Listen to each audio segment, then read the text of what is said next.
India, the fastest growing economy in the world and amongst the least wasteful. Green lifestyles required to combat the perils of climate change, intrinsic to Indian culture. Per capita emissions are amongst the lowest in the world. The way we live, we move, and we eat. India has been showcasing how to adopt sustainable lifestyles globally to mitigate effects of climate change.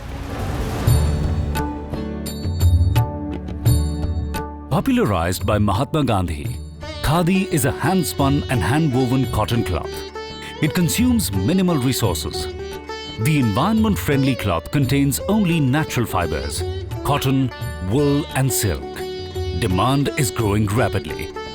The government plans to increase the number of outlets selling Khadi from 7,000 to 20,000 by 2017. An estimated 75 million rural households continue to be without electricity even today. Fewer countries are making as much of a push to harness the power of the sun, aiming to increase capacity by 100 gigawatts by 2022. Indian Railways carries over 23 million passengers every day and is one of the largest consumers of electricity in India. The lifeline of the country is now embarking on one of the largest renewables program in the country.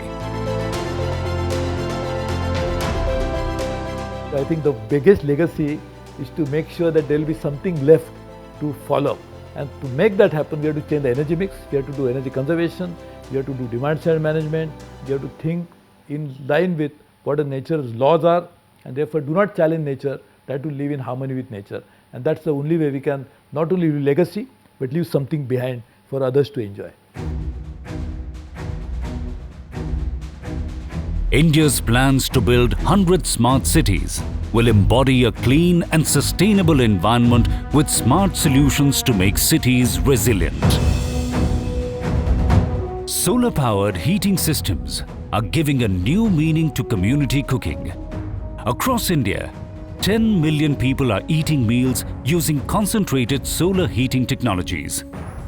India is amongst one of the world's largest producers of steel and is looking at becoming more energy efficient.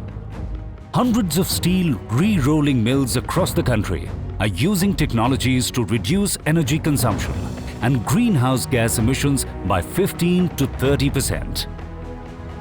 India is one of the largest exporters of tea in the world.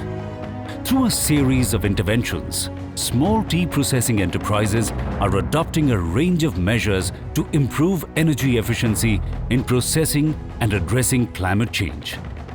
This reduced carbon dioxide emissions generated from producing a cup of tea from 17 to 12 grams per cup of tea. World must unitedly work together to mitigate the challenge presented by climate change.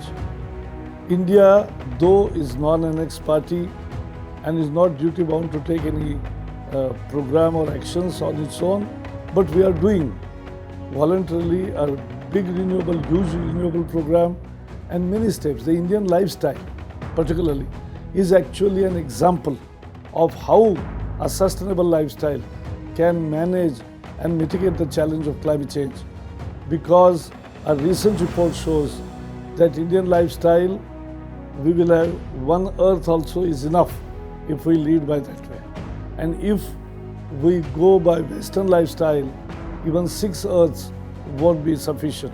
I think with that message we are going to Paris to tell the Indian growth story, growth needs, as well as India's efforts to mitigate the climate change.